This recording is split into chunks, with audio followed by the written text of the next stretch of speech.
After the passage of 140 years, the now quiet battlefield of Gettysburg continues to conjure up images of men desperately fighting for the cause that brought them there.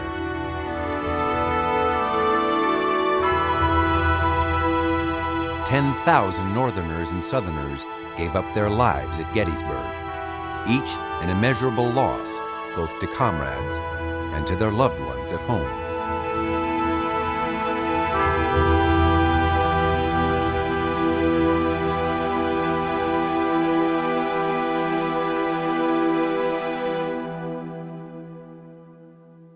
For 3 intense days, July 1st, 2nd, and 3rd, 1863, Confederate General Robert E. Lee's Army of Northern Virginia and Union General George Meade's Army of the Potomac fought in the largest and perhaps most important battle of the Civil War.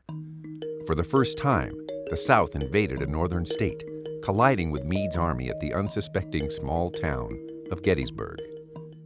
Gettysburg was a thriving town of 2,400 people and the home of Pennsylvania College. Surrounding the rural community were scores of prosperous and well-maintained farms, some of the very finest in the state of Pennsylvania. During these 3 days, 160,000 men fought courageously in a seesaw battle, whose final outcome hung in the balance to the very last minute.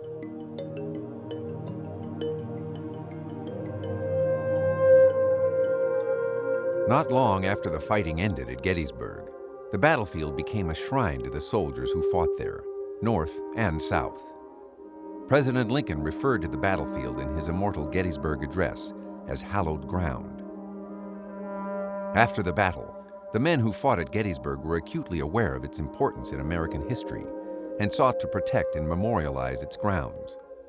In 1895, the Gettysburg battlefield became a national military park, protected and maintained by the federal government, for all Americans to visit and ponder the great deeds of bravery and sacrifice that occurred there. The stories of many who fought at Gettysburg have been lost forever. Stories of bravery known only to dead men. Others were documented by fellow soldiers and are remembered to this day.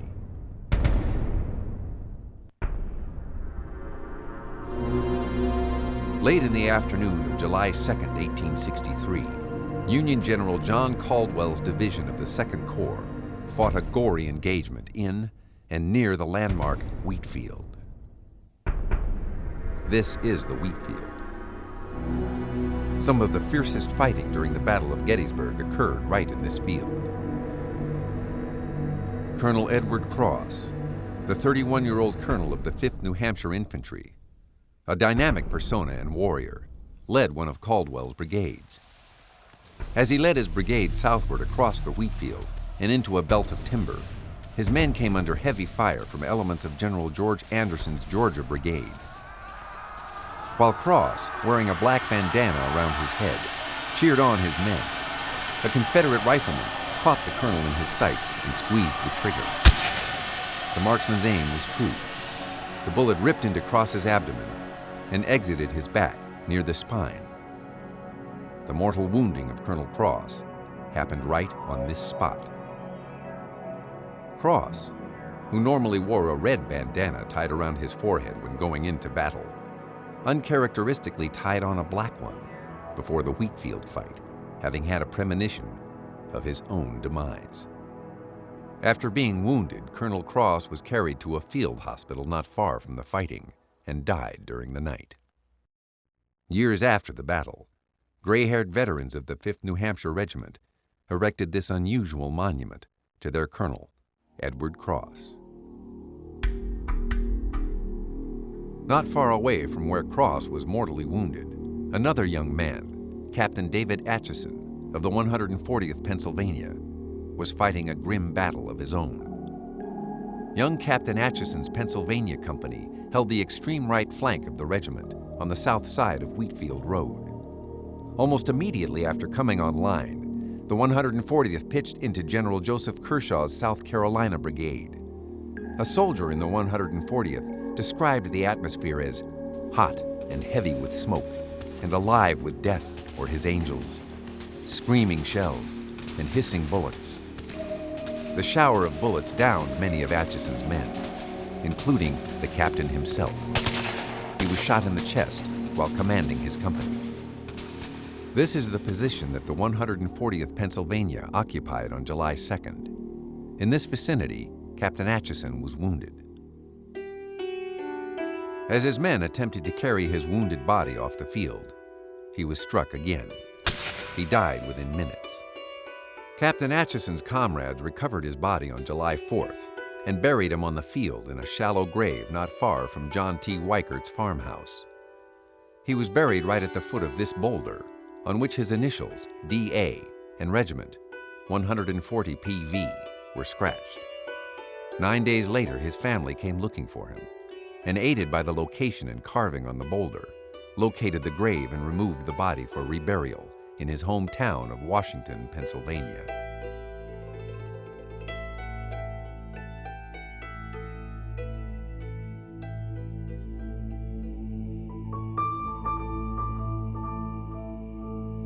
One of the most critically important fights during the three-day battle was the life-and-death struggle for a rocky prominence known on period maps as the Granite Spur, and today known as Little Round Top. It was here that Colonel Strong Vincent raced against the clock to place his brigade, literally minutes before Evander Law's Alabama Brigade and Jerome Robertson's Texas regiments emerged in strength from the valley, intent on taking the heights, the Achilles heel of the entire Union defensive line. Colonel Vincent is credited with successfully defending Little Round Top in a brilliant deployment of his brigade that is still lauded today by military historians. This is the position where Vincent's brigade fought, where his men began to fall back and were pushed through these rocks.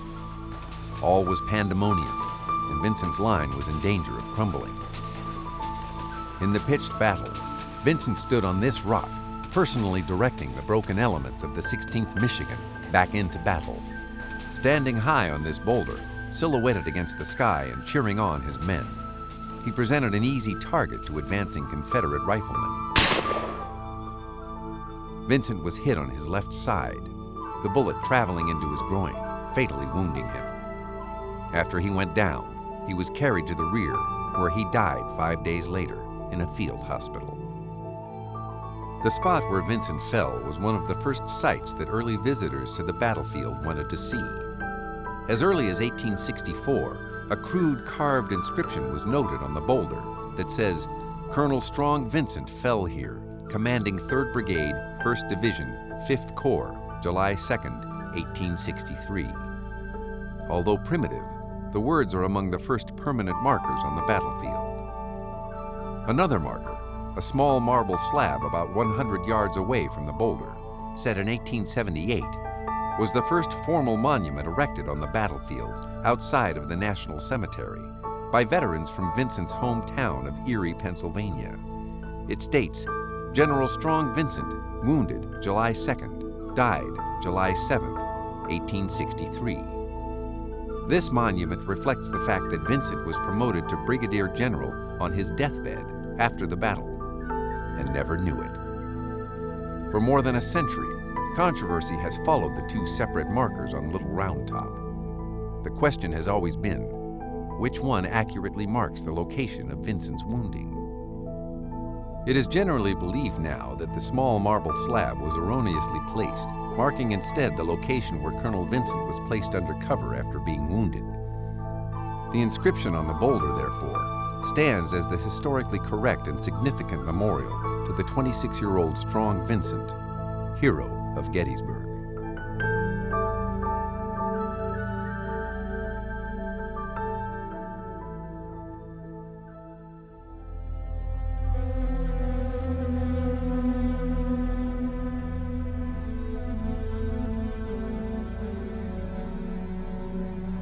Devil's Den is one of the most recognizable sites on the Gettysburg battlefield, with its enormous natural rock formations.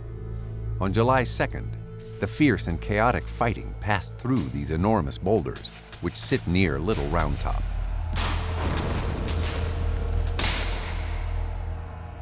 More than 140 years ago, A series of disturbing photographs were taken on the Gettysburg battlefield by Peter Weaver that continue to provoke the imagination of viewers to this day. All show dead Union soldiers strewn about the boulders of Devil's Den, an area on the southern part of the battlefield fought over on July 2, 1863. Scholars have long been puzzled by the subject matter, especially the location and appearance of the Union bodies.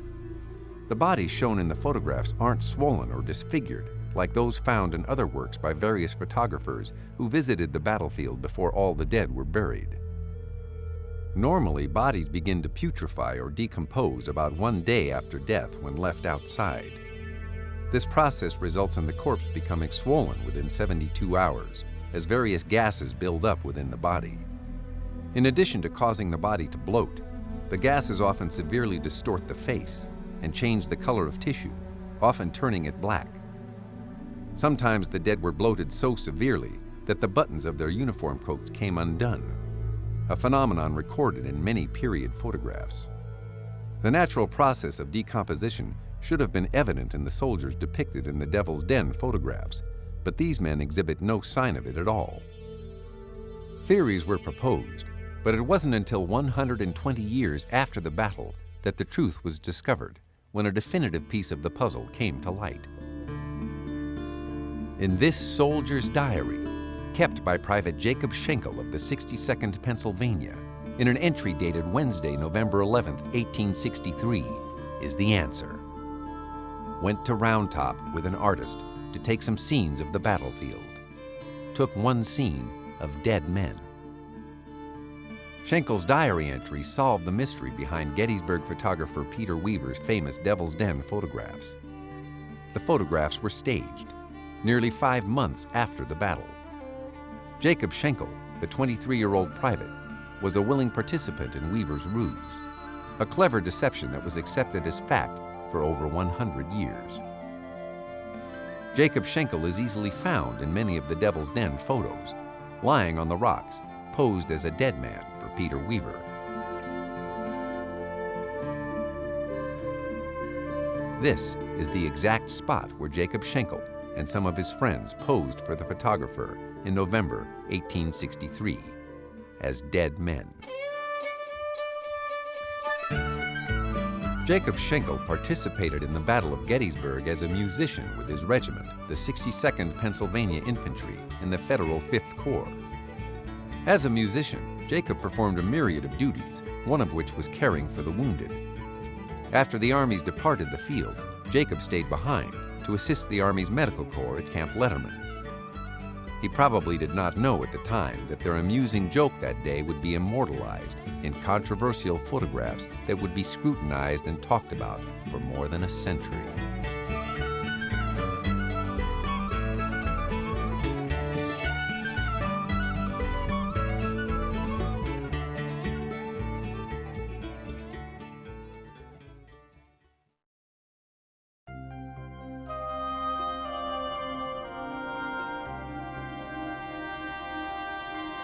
This is Gettysburg National Military Cemetery.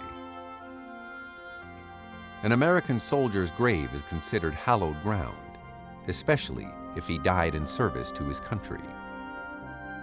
At Gettysburg National Military Cemetery, 3,618 Union soldiers killed in the Great Battle have been laid to rest. Land for the cemetery, today 17 lush acres of green lawn and huge canopied trees, was acquired in 1863 by the 18 northern states whose troops died in the battle. Formally dedicated by President Abraham Lincoln in November 1863, the cemetery is a sacred resting place for Federal soldiers who died at Gettysburg. However, it is a little-known fact that a number of Confederate soldiers lie buried there as well. Most Confederate bodies were taken south and reburied in their states of origin after the Great Battle. In the National Cemetery, at least 10 graves, whose occupants were thought to be Union soldiers, are in fact believed to be the final resting places of Southern soldiers. Samuel Weaver, the man in charge of the reburials, believed that no Confederate dead were buried in the cemetery. However, it has since been shown that a few Confederate soldiers are buried there. Confederates buried in the cemetery include John Johnson of Company K, 11th Mississippi Infantry, mistakenly thought to be a member of the 11th Massachusetts. Mississippi and CSA were marked on his gravestone by an unknown party wishing to make his Southern presence known. Another grave marked Williams, 20th Connecticut, is believed to be that of Corporal David Williams of Company D, 20th, North Carolina. Eli Green lies under this stone in the Pennsylvania section of the cemetery.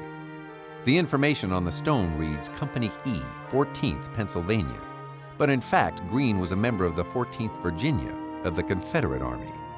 During Pickett's charge on July 3, 1863, Private Green was mortally wounded, dying in August at Camp Letterman, a federal field hospital at Gettysburg. He was then laid to rest in the National Cemetery. Every Union soldier buried in the National Cemetery has a unique story as well. Some of the stories are well known, and others have been buried with the men who lived them. This is the grave of President Richard Nixon's great-grandfather, George Nixon. A member of the 73rd Ohio, George passed safely through the July 1st fighting, but was mortally wounded on July 2nd. He died several days later at the age of 42. Amos Humiston, a New York soldier made famous after he was found dead and nameless on the battlefield, clutching a photo of his 3 children, rests here. This photograph, known as the Children of the Battlefield, became well known throughout the North after it was copied and circulated in an effort to identify the unknown soldier, which it did when his wife saw the picture and recognized the children as her own. Several Zouaves from the 114th Pennsylvania, a unit of General Daniel Sickles' 3rd Corps, lie buried side by side. All were wounded during the fighting on July 2nd and took shelter in a barn which caught fire, consuming them in the flames. Because of the fire, their names have been lost to history. Their graves simply marked, Unknown Zouave. Gettysburg's civilian public cemetery, Evergreen, is located adjacent to the National Military Cemetery. Established in 1854, Evergreen, with its landmark brick gatehouse which was standing during the battle, is the location of some interesting history. In the quiet days prior to the fighting in Gettysburg, a wooden sign stood at the entrance of Evergreen Cemetery, ironically stating, "Driving, riding, and shooting on these grounds strictly prohibited. Any person violating this ordinance will be fined and imprisoned."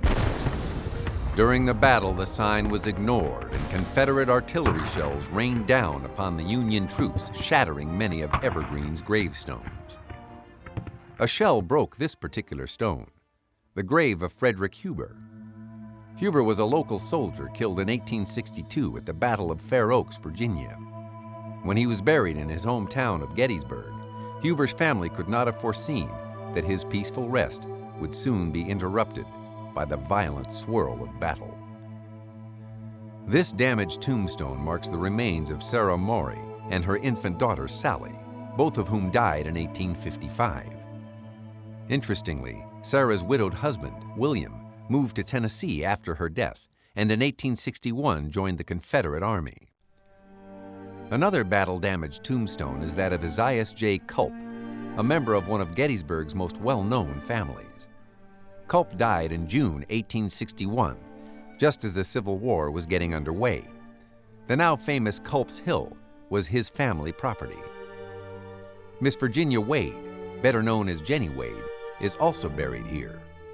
A local girl, Jenny was shot on July 3rd when a bullet tore through the door of her sister's home on the Baltimore Pike near the southern edge of town, killing her instantly. A beautiful monument, erected in 1901 by the Women's Relief Corps, marks her burial site. A sad story envelops the grave of Alan Fraser, a 14-year-old civilian boy from Philadelphia. An accident with an unexploded shell on November 19, 1863, tore the boy nearly in two. In the guardianship of a local Gettysburg man when killed, Fraser was buried in a plot owned by Solomon Powers, his final resting place unmarked by any gravestone. Confederate dead of the Gettysburg battle also found their way into Evergreen Cemetery. Sergeant Matthew Goodson of the 52nd North Carolina was wounded during the fighting, but died in a federal field hospital. Private Hooper Caffey of the 3rd Alabama, also wounded, lingered until September, when he passed away. On November 19, 1863, during the dedication of Gettysburg's National Cemetery, President Abraham Lincoln stood on a speaker's platform and delivered the Gettysburg Address. On that fall day, the platform stood here, curiously on land owned by Evergreen, and not within the boundary of the National Cemetery itself. This is the exact spot where the platform stood on which President Abraham Lincoln delivered the immortal Gettysburg Address. That platform was a temporary one and is gone now. Nothing remains to mark the spot where that speech was given. The President read the dedication address, consecrating the new National Cemetery as forever sacred, and further expressing the hope that the yet unfinished work of ending the rebellion be nobly carried on. He asked the nation to be dedicated to the cause for which the dead in these graves gave their last full measure of devotion.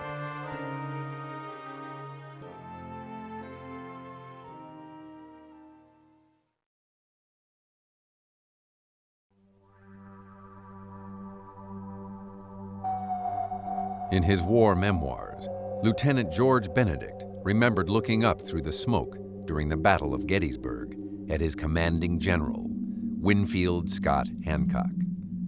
The vision clearly left an impression on the Vermont officer as he recalled the vivid scene.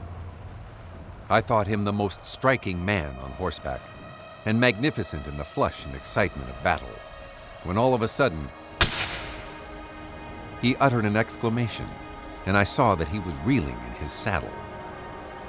"Don't let me bleed to death. Get something around it, quick," shouted Major General Hancock as he lay wounded at Gettysburg on Cemetery Ridge during the height of Pickett's charge on July 3, 1863. General Hancock had seen many men bleed to death from wounds and knew that he must have immediate attention or his life would be in grave danger.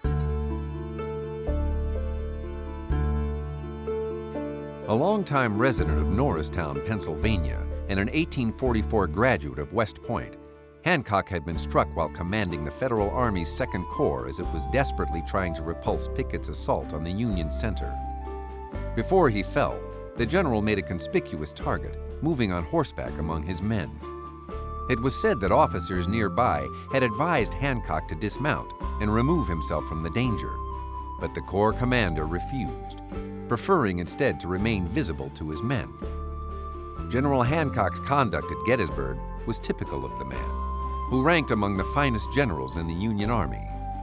On battlefields ranging from Williamsburg to Antietam and Chancellorsville, Hancock had earned the confidence of his superiors and the respect of the men he led into action. Wounded at the climax of the war's greatest battle, Hancock's inspiring leadership contributed much to the Union victory at Gettysburg. Springing towards the falling Hancock, Lieutenant George Benedict and another officer caught the general as he literally toppled from his horse into their arms. Major General Hancock was wounded somewhere in this field. The exact spot is unknown. Hancock, bleeding profusely from the wound in the upper part of his right thigh, was gently laid on the ground.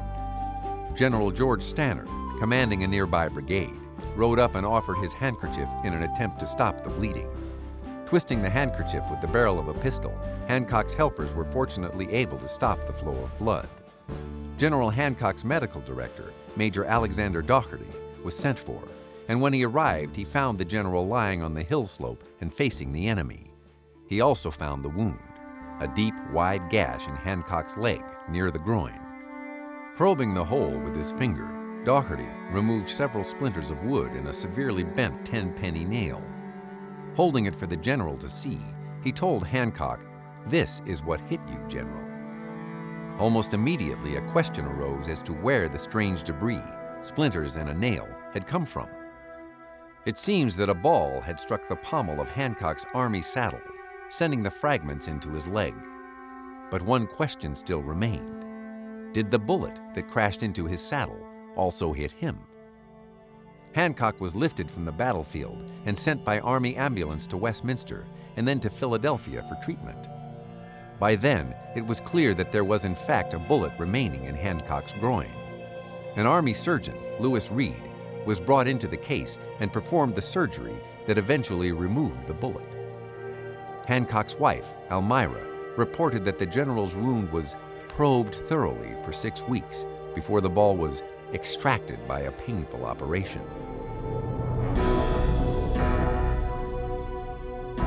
Battered and misshaped, the lead bullet removed by Dr. Reed was saved for posterity and today resides in the collection of the Montgomery County Historical Society in Norristown, Pennsylvania. Even though the wound refused to heal for many months, Hancock insisted on returning to duty. He continued to command his old Second Corps through much of Grant's 1864 campaign, often traveling by ambulance, incapacitated by the pain and infection created by the injury. By fall of 1864, Hancock's health was so bad that he could no longer function as a field commander. Assigned to lighter duty, the end of the war found General Hancock in command of the Middle Military Division, headquartered in Winchester, Virginia, when Lee's army surrendered on April 9, 1865. A few days later, on April 14th, the elation of victory in the North turned to horror when President Abraham Lincoln fell victim to an assassin's bullet.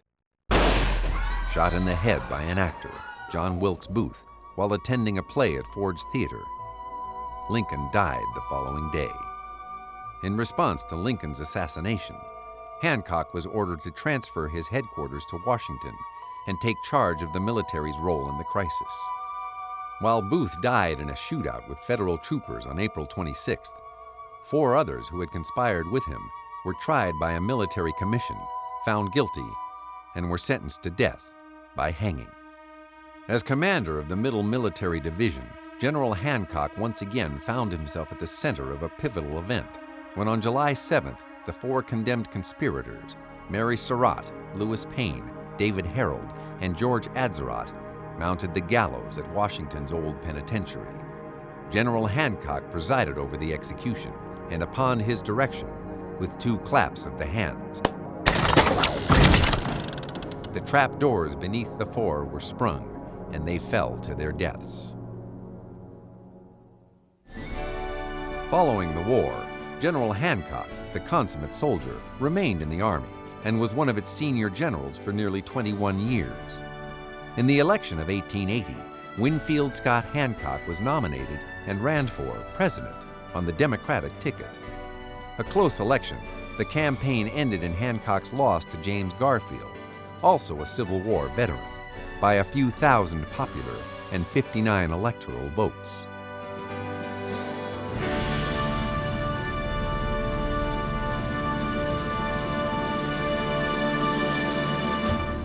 Hancock never fully regained his health as a result of complications from the wound he received at Gettysburg. 21 years after the end of hostilities, the 61-year-old Hancock died at his quarters on Governor's Island, New York, on February 9, 1886. News of his death spread quickly. Words of condolence poured in to his widow, Elmira. President Grover Cleveland spoke for the nation, telling Mrs. Hancock that the heroism and worth of your late husband have gathered to your side in this hour of your affliction, a nation of mourners. General William T. Sherman spoke eloquently of the general, saying he regarded Hancock as one of the greatest soldiers in history. Even former enemies remembered him with reverence. Former Confederate General Fitzhugh Lee stated, "He was a noble, gallant fellow. Virginia and the South will deeply regret the death of a generous soldier, a courteous gentleman, and a strong, firm, and constant friend." After lying in state at his residence on Governor's Island, Hancock's body was transported by steamer to Manhattan. On February 13th, a horse-drawn hearse with full military escort bore the coffin of the general up Broadway to Trinity Church, where the funeral service was held. After the services, a train carried Hancock's coffin to Norristown, Pennsylvania, the general's hometown.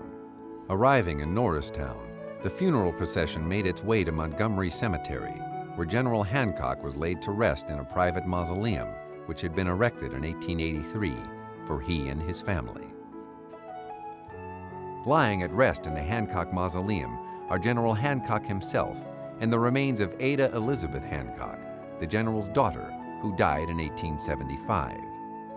The body of Elmira, his devoted wife who lived until 1893, does not rest with the general, but is buried in St. Louis, Missouri, her place of birth. The life of Hancock the Superb had been interwoven into some of the most developmental and critical moments of American history. From West Point to Gettysburg to the presidential campaign trail, Winfield Scott Hancock was a model soldier as well as a highly regarded national hero.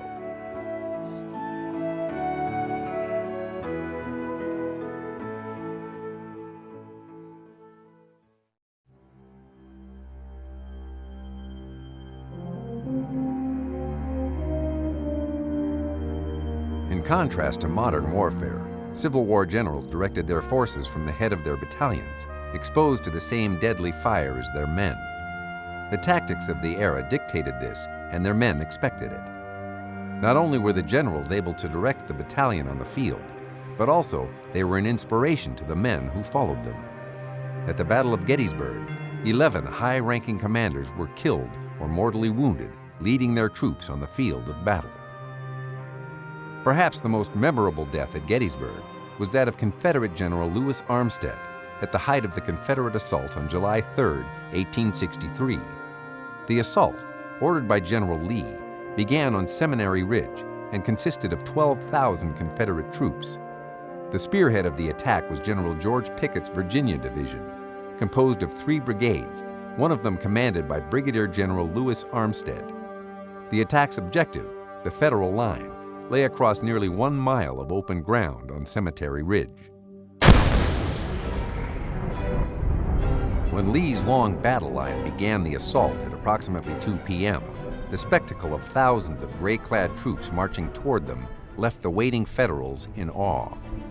Advancing under long-range artillery fire, Pickett's Virginians held their formation together quite well until reaching the post and rail fence lining both sides of the Emmitsburg Road, several hundred yards from the Federal line. It was there that the attackers came into musketry and canister range and began to suffer horribly. Many climbed or broke through the fence and surged toward the Union line, but the intervening ground was a killing field, and many fell dead and wounded, literally in heaps. General Armistead and a small number of his Virginians were among the few Confederates who reached the Union position and gallantly penetrated the portion of the Union line on Cemetery Ridge held by the 71st Pennsylvania. With his hat stuck on the tip of his sword, the general shouted as he ran, "Come on, boys! We must give them cold steel. Who will follow me?" 100 or so men responded to Armistead's plea, and with the general surged over a low stone wall into the midst of Lieutenant Alonzo Cushing's Union battery.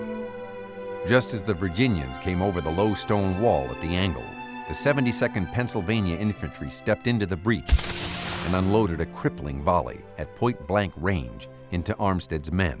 2 balls from this volley struck General Armistead as he reached out to claim the muzzle of one of Lieutenant Cushing's abandoned guns. As he fell to the ground, in great pain from wounds in the arm and leg, he yelled, "My mother is a widow," a coded phrase recognized by brother members of the Masonic Order as a distress signal. Fortunately, the secret signal was understood, and the painfully wounded Armistead soon drew help from several Federal soldiers. A Federal officer and brother Mason, Captain Henry Bingham, rode up and took control of the situation. The wounded Armistead handed Bingham his pocket watch and asked him to relay a message to General Hancock, an old Army friend who commanded the 2nd Corps units defending Cemetery Ridge. Armistead did not know, but his friend Hancock was close by, also severely wounded. Unable to walk, Lewis Armistead was moved from the field to the farm of George Spangler, where a field hospital was in operation. Examining the wounded general, the surgeons thought his wounds to be non-mortal and were shocked when the Virginian died on the morning of July 5th.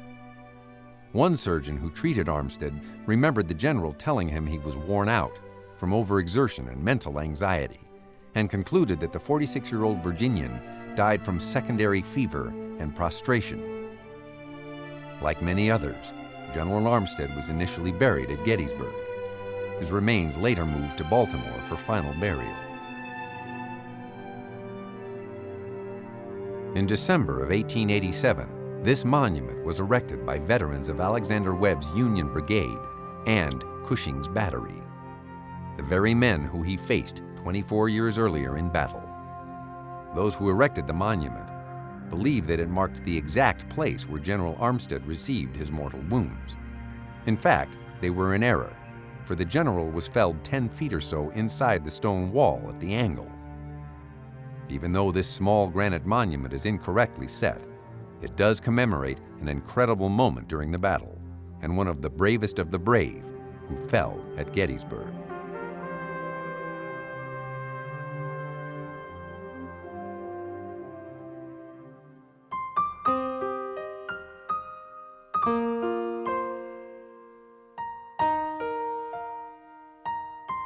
On July 1, 1863, the brigade of Brigadier General Lysander Cutler was the first Union infantry unit to go into action at the Battle of Gettysburg.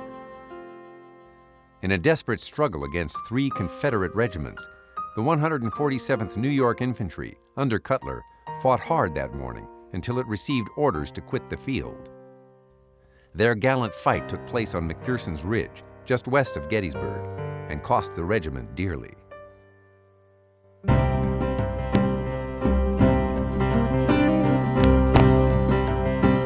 By the time the New Yorkers were driven back from the field, 211 men were down, including 76 killed outright or mortally wounded. Private Henry Mayo, a 30-year-old native of Oswego County, New York, was among the dead. As a soldier, due to a combination of age and talent, Mayo, whose nickname was Will, enlisted in the regiment as a drummer. Typically non-combatants, drummers, in time of battle, were assigned to help the wounded of their own regiment back to field hospitals, and once there, the musicians assisted the surgeons in whatever way was needed. The metamorphosis from musician to stretcher bearer happened quickly when the noise of battle overpowered any beat a drum could sound. Action and an urgent need to remove the wounded meant that drums were often abandoned on the battlefield in favor of stretchers. No friend or officer who witnessed Will Mayo's death recorded how or where in the fight he lost his drum and his life. This is where the 147th New York, Will Mayo's regiment, was deployed. Mayo died somewhere in these fields that day.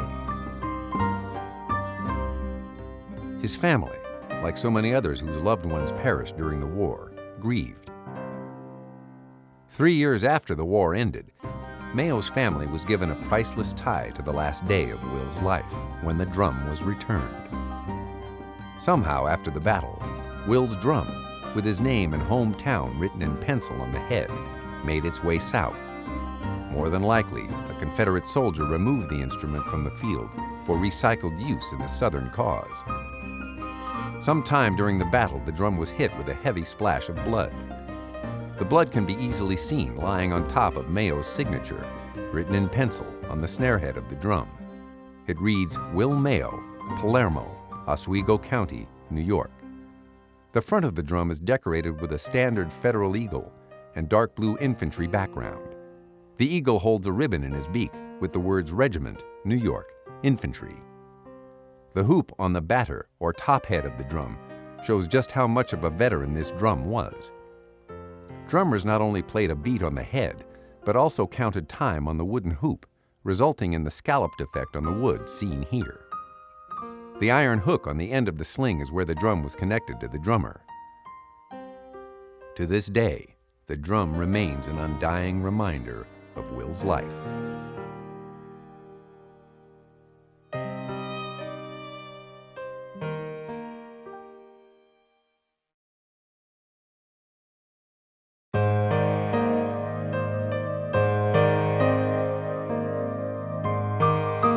At sunset on July 13, 1863, Isaac Fischer sat down to write a painful letter home to his wife in Delaware. 11 days before, their son William had been reported killed in battle at Gettysburg, Pennsylvania. Fearing the worst, Isaac traveled as soon as possible to the wrecked battlefield in an effort to confirm the fate of their son. In the letter Isaac wrote that evening, he told his wife that their worst fears were realized and that our William is no more. Lieutenant William Fischer was just one of thousands killed at the Battle of Gettysburg. On July 2, 1863, the 19-year-old officer in the 10th United States Infantry was slain fighting in Farmer John Rose's woodlot. This was the position taken by the 10th, and it was here that Lieutenant Fischer was mortally wounded. After recovering his son's body from the Gettysburg battlefield and returning it home for burial in Delaware, Isaac Fischer gathered information about William's death from his comrades in the 10th Infantry. Several of his fellow soldiers responded to the grieving father's request. His friend, Lieutenant George Hamilton, wrote that he was within 2 feet of Lieutenant Fischer and was able to catch him as he fell.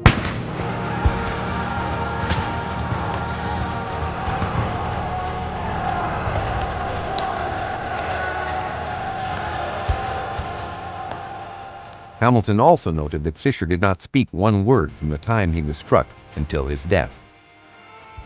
Just as Lieutenant Fischer was shot, the 10th Infantry received orders to fall back. Confederate troops were dangerously close to surrounding the small battalion. Unable to carry Fischer by himself, Lieutenant Hamilton called for help to remove the dying officer from the field. Several rushed to his side, including Lieutenant Robert Wells, who had also witnessed Fischer's wounding. Fischer was carried some distance where Wells and the others laid him down for a moment. Soon another man, a sergeant from Lieutenant Fischer's company, came along and joined Wells and Hamilton in raising the bleeding lieutenant from the ground. They had barely gotten underway when the sergeant was hit. Taking charge, Wells then raised Fischer in his own arms and carried him down the hill. The dying Fischer was carried across this field to Plum Run just in front of Little Round Top.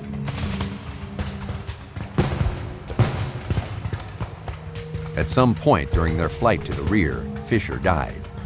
Wells noted that he felt the young man straighten and grow rigid, as if he was going to sleep. As Lieutenant Wells, followed closely by Lieutenant Hamilton, reached the stream Plum Run, he too was hit by a bullet and disabled. Fischer was laid down here. With both the sergeant and Lieutenant Wells wounded, and the enemy flush with victory closing in, Lieutenant Hamilton, now by himself, reluctantly gave up Fischer's body and made good his own escape. Shortly after Lieutenant Fischer was carried back and at last left by Lieutenant Hamilton, more Union troops arrived on the field, stopping the Confederate thrust and ending the fighting on that portion of the field by sunset. The following morning, William Fischer's body was recovered from where it had been left and was buried by Private John Buchanan of the 10th Infantry. Like others, Private Buchanan also took time to write an emotional letter to the elder Fischer. Buchanan surmised that poor William had been shot just below the heart on the left side and had expired quickly. Buchanan went on to explain that after digging a grave, the body was wrapped in a clean blanket and carefully lowered into the ground. Private Buchanan, who admired the youthful lieutenant, was moved to say that he thought as much of the departed as if William had been his own brother. To mark the spot of Lieutenant Fischer's burial, Private Buchanan found a piece of a wooden cigar box, on which he cut the lieutenant's name with a pocket knife, filling in the carving with a lead pencil to make it readable. This made it possible for Isaac Fischer to find his son's grave, located on the farm of Jacob Weichert, along a crop fence. When Mr. Fischer shipped his son's remains home, a carved wooden tag reading W.J. Fischer, late First Lieutenant, 10th U.S. Infantry, went with it. Both of Lieutenant Fischer's shoulder strap insignia were saved as a memorial, cut from the coat he was wearing at Gettysburg. The careful labeling and removal of William Fischer's body enabled the former lieutenant to go home to rest. Most of Gettysburg's dead were not as fortunate.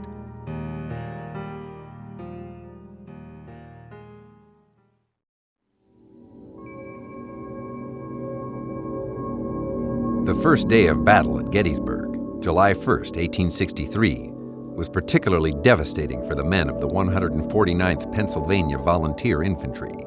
The Union regiment, 450 men strong, part of Colonel Roy Stone's Bucktail Brigade, came under intense Confederate shell fire as it deployed along McPherson's Ridge.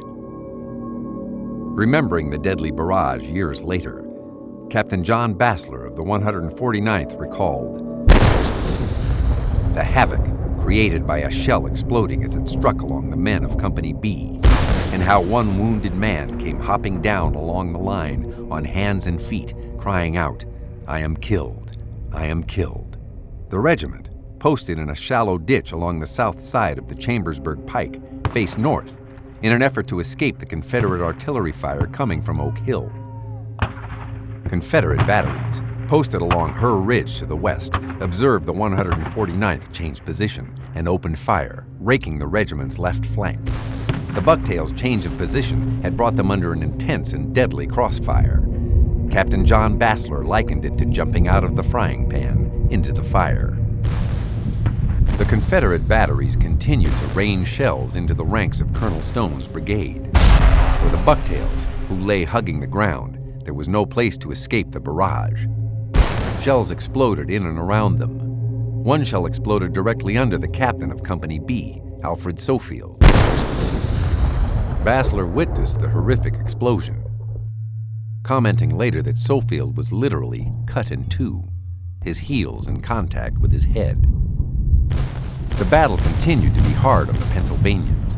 They made a valiant stand along the Chambersburg Road and later near McPherson's barn, but were forced to retreat as the Federal line was overwhelmed and began to disintegrate.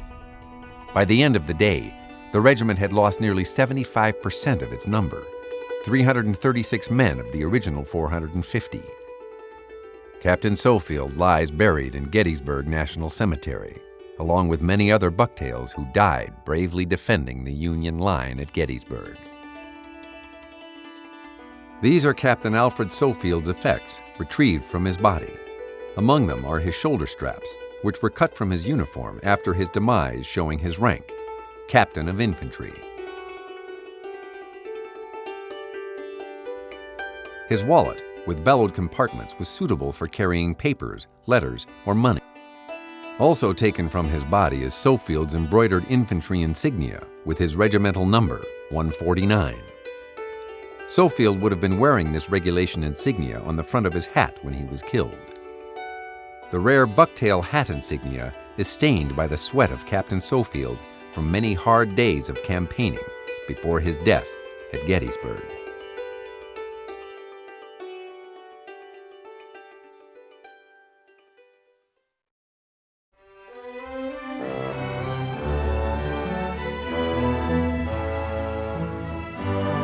On June 19, 1863, David Meyers, a private in the 87th Pennsylvania Infantry, returned to his hometown of Gettysburg, Pennsylvania. Just 4 days earlier, in Winchester, Virginia, David's regiment had been bloodied and driven from the battlefield by General Richard Ewell's corps of Lee's Army of Northern Virginia. Winchester, a strategic town in the Shenandoah Valley, was occupied at the time by Union forces under General Robert Milroy, who just happened to be in front of Lee's army as it moved north toward Pennsylvania in June 1863. On June 14th and 15th, the greatly outnumbered Federals were attacked by Ewell's corps, and after a sharp engagement, were put to rout, fleeing from the battlefield. During the battle, Private Meyers was wounded by a musket ball in the right shoulder, but managed to evade capture.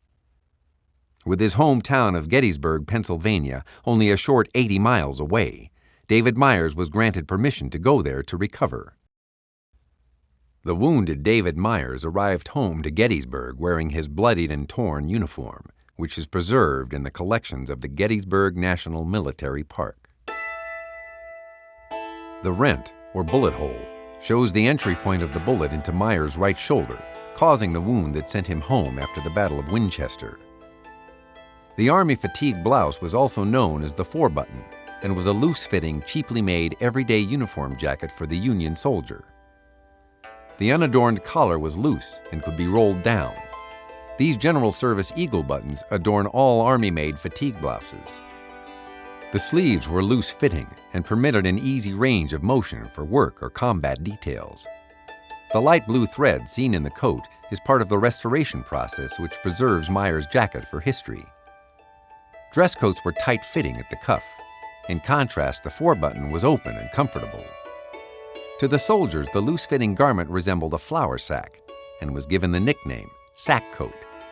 It was so comfortable and inexpensive to produce that it became the preferred fighting uniform of the Union Army.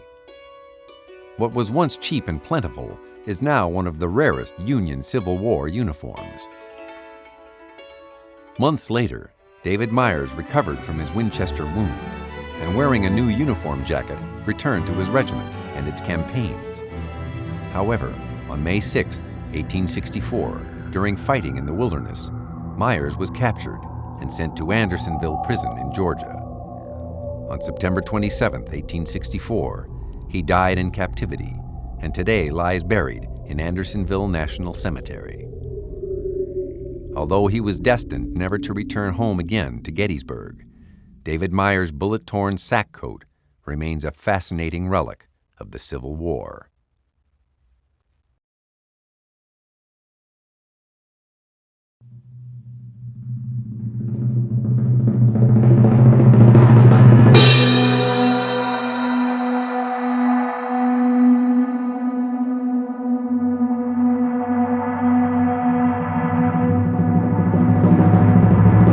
These fields west of Gettysburg were the scene of the opening of the great battle. By evening on July 1st, the ground and the day belonged to the invading Confederate Army.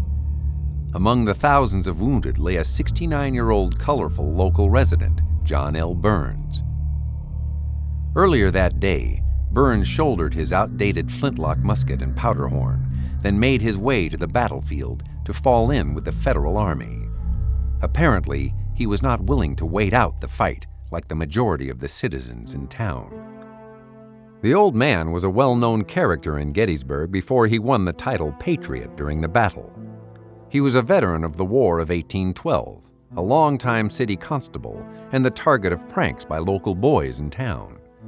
He tried to enlist twice, the first time with a company being recruited in the Gettysburg area, and the second time in Maryland, but was refused both times due to his age.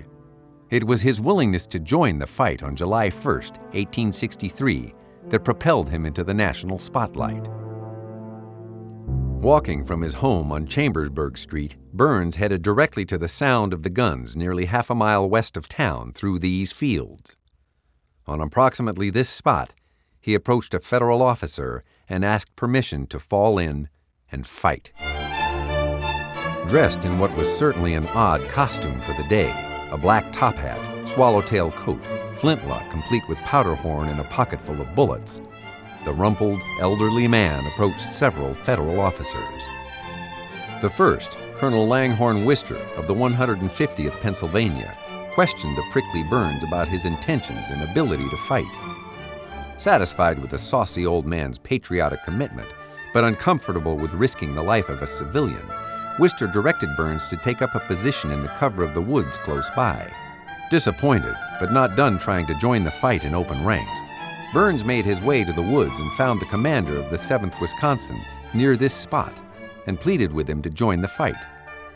After listening, he gave Burns permission to fall in with the Wisconsin boys and fight in these woods. Although Burns's wish to fall in was granted, he grew impatient with waiting for the enemy to advance and left the ranks of the 7th to go forward and join the skirmishers. It was there that a Wisconsin soldier observed Burns take aim and drop a mounted Confederate officer. Burns was never out of danger. During the fight, he was hit by at least 3 bullets, one in the arm, one grazed and paralyzed his leg, and another glanced off his belt, knocking him speechless for a brief time. Burns shrugged off the arm wound, saying he felt a stinging sensation in his arm and noticed the blood on his hand, but supposing it a flesh wound, kept on fighting. The wound to the leg, though, ended his spirited fight, and he was left on the field unable to move. Later, the crippled Burns was rescued and taken to his home, where he began the road to recovery. In the search for immediate heroes after the battle, the press was naturally drawn to the story of the aged, wounded veteran. Matthew Brady, as well as other photographers, visited and photographed the hero at home while he recovered from his leg wound. Old Burns enjoyed the attention that a once lonely man craved. John Burns had many visitors in the months after the battle, but none more recognizable than President Abraham Lincoln, who had come in November to deliver his dedication speech at the new National Cemetery. After touring the battlefield, Lincoln sought out the unlikely celebrity, and the two walked, arms linked, around the town square and up Baltimore Street to attend a service in the Presbyterian Church. For the 9 remaining years of his life, Burns remained a local celebrity and often was asked to guide tours of the battlefield. On one visit, Burns claimed he saw the ghost of a man he had seen during the fight on that very spot. The apparition beckoned to Burns, but he chose not to answer it. He left the field, never to return, stating he could face live men, but was not ready for warfare when the dead came back.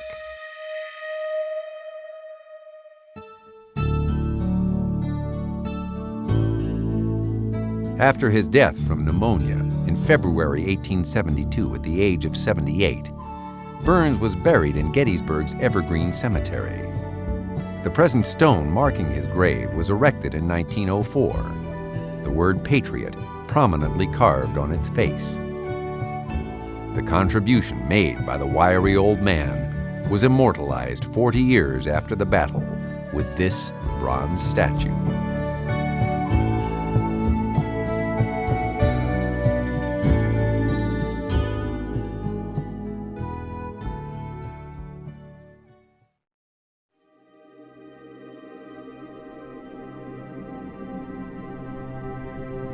The fighting that raged over the wooded and rocky Pennsylvania slopes of Henry Culp's farm was some of the bloodiest and most sustained combat that occurred during the conflict at Gettysburg. For 2 days, July 2nd and 3rd, control of Culp's Hill, located on the right of the Union line, seesawed back and forth between the two contesting armies.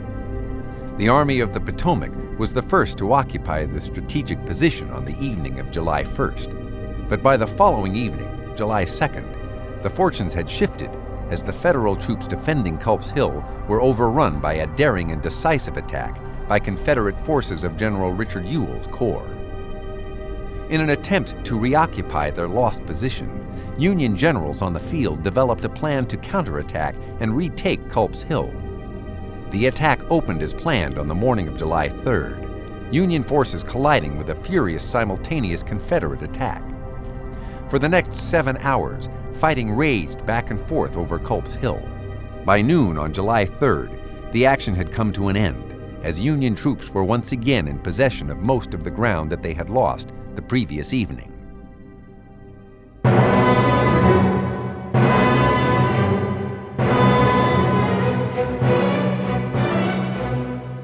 Today, some 140 years later, the landscape of Culp's Hill is serene and austere, with its combination of woods, rock outcroppings, and open meadow. Granite and bronze monuments connect the dots between where Union and Confederate regiments surged and crashed into each other on those bloody July days in 1863. Dozens of monuments along the winding defensive lines of Culp's Hill were erected to honor the regiments who fought here, including 3 southern markers that stand majestically. The first commemorates the service of the 2nd Maryland Infantry and was dedicated by veterans of the battle in 1886. The second Confederate monument is to the 43rd North Carolina and was placed on Culp's Hill by the state of North Carolina in 1988, 125 years after the battle. A third, more unusual Confederate marker can be found just off the beaten path among the boulders near Spangler's Meadow at the foot of Culp's Hill. During the 50th reunion of the battle, Augustus Coble of the 1st North Carolina Infantry took his granddaughter here to show her the site where he had fought so many years before. To preserve the experience for her, he carved his name and regiment into the very boulder where he spent 2 days fighting on the hill. It reads, A.L. Coble, 1st North Carolina Regiment. Nearby, on the southern slope, in an open field, known today as Spangler's Meadow, a gallant and desperate charge was made on July 3rd by a Union regiment, the 27th Indiana Volunteer Infantry, against General William Smith's Virginia Brigade, which held a position in the woods just beyond the meadow.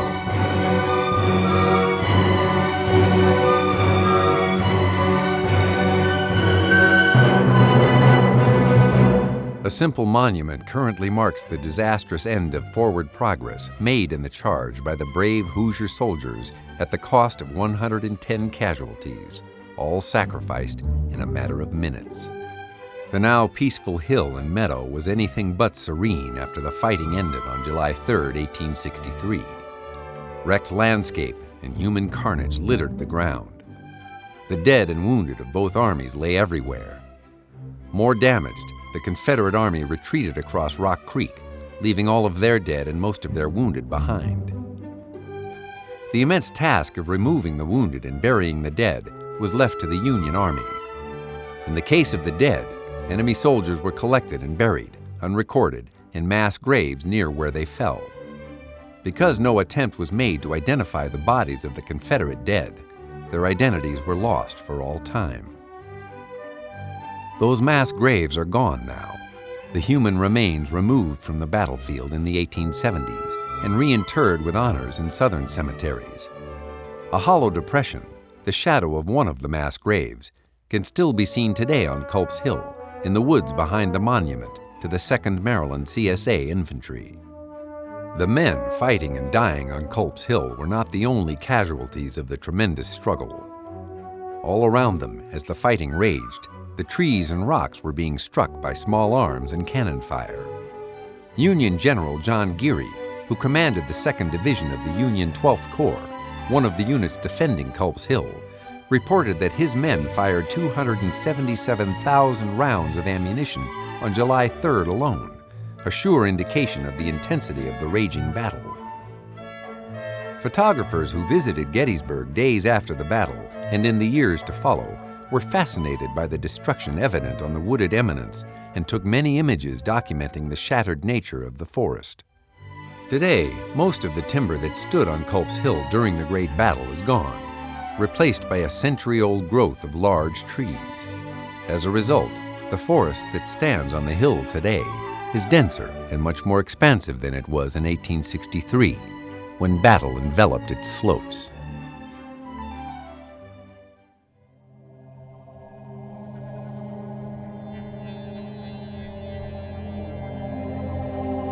War knows no boundary, its appetite often consuming far more than the battlefield and those on it.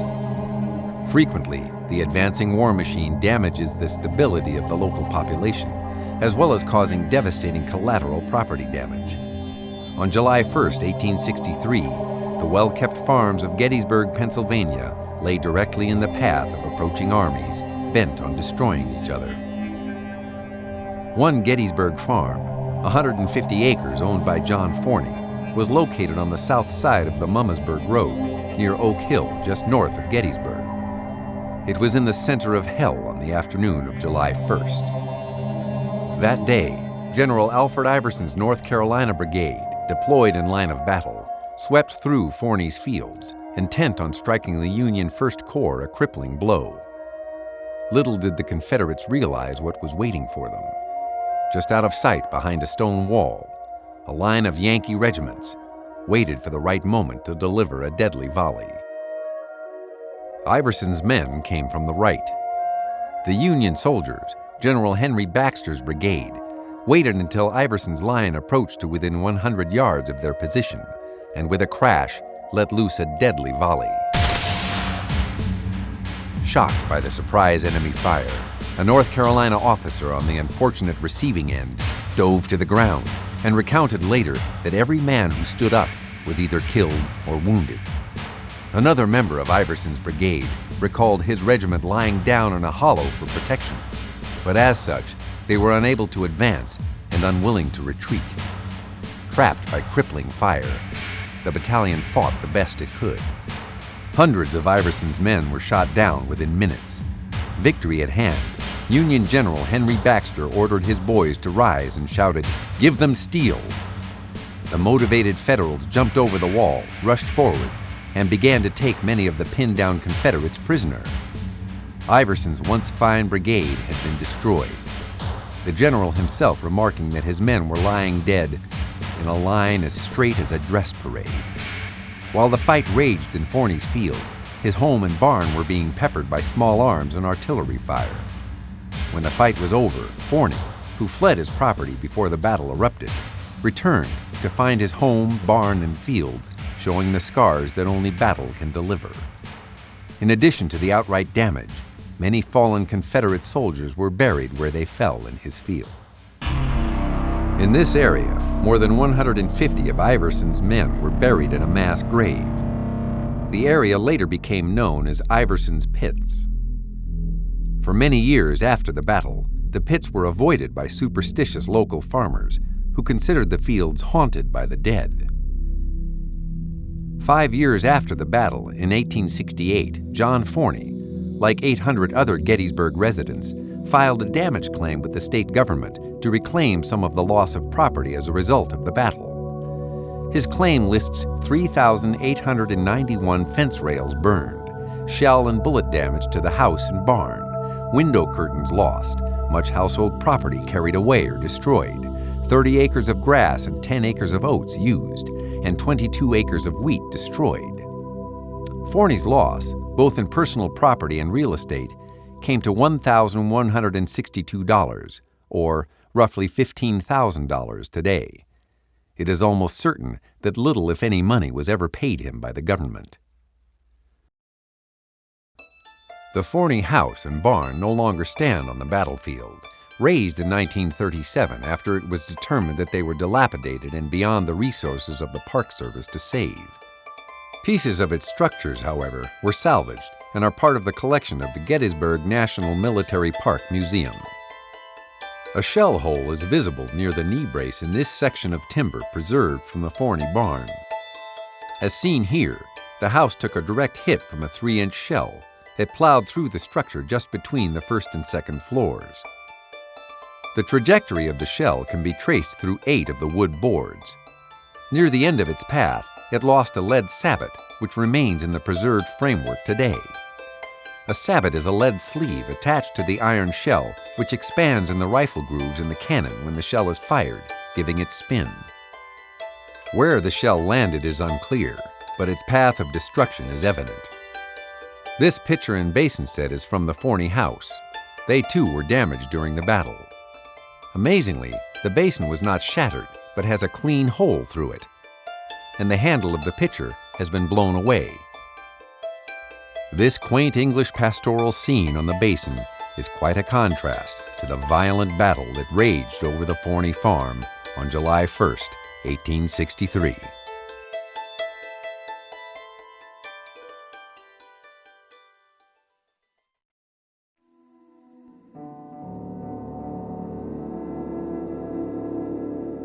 The Battle of Antietam in September 1862 provided civilian photographers the first chance ever to record the images of human carnage on a battlefield. Until then, the public, North and South, had only been exposed to woodcut images of dead soldiers in illustrated newspapers. But these artist-created prints were by their very nature sanitized, lacking the devastating impact only a real photograph could deliver. When Alexander Gardner, an accomplished camera operator and photographer working for the famed artist Matthew Brady, traveled to Antietam immediately after the battle, he captured on glass plates a series of stunning portraits of the dead littering the field that, when published, changed forever the public perception of the war. Large quantities of those battlefield photographs were circulated in the North. The Antietam series became a commercial success for the Brady Gallery, as curious people purchased them, intrigued by the dark subject matter. From that time on, post-battlefield scenery became a commodity to enterprising, primarily Northern photographers. Nearly as soon as the fighting ended, photographic wagons were seen on the field, searching for interesting subject matter. By the Battle of Gettysburg in July 1863, fertile ground was available to the growing trade. The enterprising Alexander Gardner, now the owner of his own photographic gallery, was the first photographer to capture the horrible aftermath of the great battlefield in Pennsylvania. Arriving at Gettysburg from Washington, D.C. on July 5th, Gardner and his crew of 2 photographers found many unburied dead, both north and south, still lying on the ground. The morning of July 6th found Gardner busy at work recording images. Many bodies, mostly Confederate, remained unburied, with a sizable number in the vicinity of the Rose Woods. There, Gardner captured several now famous graphic images. Finished with the woods, he ventured into an area of the battlefield now known as Devil's Den, the scene of heavy fighting on July 2nd, where more unburied dead lay. There, Gardner found a number of severely bloated Confederate bodies among the jumbled rocks of the den, and captured many intriguing and historically important photographs. One Gardner image in the series particularly caught the public's eye, as it became perhaps the most famous after-battle photograph ever recorded. Extensively published over the past 100 years, the photo shows a young Confederate soldier lying dead on the ground behind a stone breastwork erected between 2 large boulders, his personal belongings scattered about, and a musket leaning nearby. Another of Gardner's Devil's Den photographs reveals a youthful, almost tranquil Confederate lying on his back, his uniform coat unbuttoned, musket and cap lying close by. When both photographs are compared side by side, it becomes clear that the deceased individual in each view is the same man. How is it possible that one dead soldier is present in 2 locations? The answer may never be truly known, but some historians theorize that Alexander Gardner's crew moved the body from one position to another to capitalize on the unusually well-preserved corpse and photograph it as many times as possible. What is unclear is where did Gardner first encounter and photograph the dead Confederate, and in what direction was the body moved in order to obtain the second image. A Union artillery officer, Captain Augustus P. Martin, in action near Devil's Den, wrote an account of visiting the jumbled mass of boulders after the fighting on July 4th. Martin's account, written 36 years after the battle in 1899, describes finding a dead Confederate soldier lying on his back behind a wall. The captain noted that the Confederate didn't have a mark on his body, leading Martin to think he was probably killed by the concussion from an exploding shell nearby. If this report is correct, then it firmly establishes the dead soldier as originally being killed near the stone wall. Unless a new period account surfaces, historians will likely never know which photograph was taken first.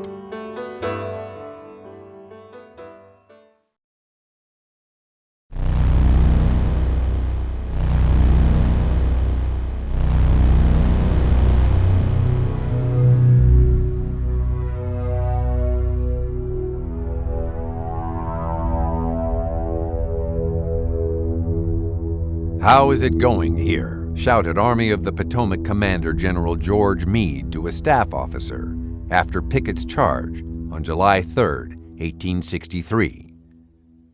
The officer responded, "I believe, General, the enemy's attack is repulsed."